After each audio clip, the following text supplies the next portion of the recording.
जय श्री कृष्णा। आजच्या न्यू एका मिनी ब्लॉगची सुरुवात होते छान अशा कान्हाजी आणि धिरड्यांपासून।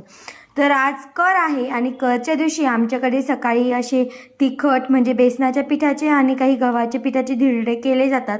गव्हाच्या पिठाचे आम्हाला जास्तीचे आवडत नाही म्हणून आम्ही बेसनाचे जास्त करत असतो धिरडे।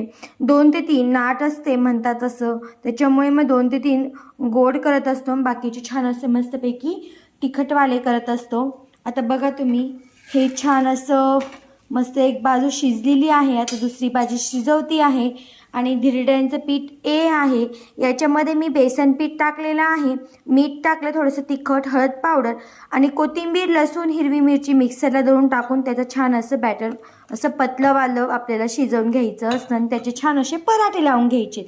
साई गेला क्लासला, स्वामी झोपलेला आहे। आजचा मिनी ब्लॉग तुम्हाला कसा वाटला मला कमेंटमध्ये नक्की सांगा, सोबतच लाईक, शेअर, सबस्क्राईब करा। थँक्यू।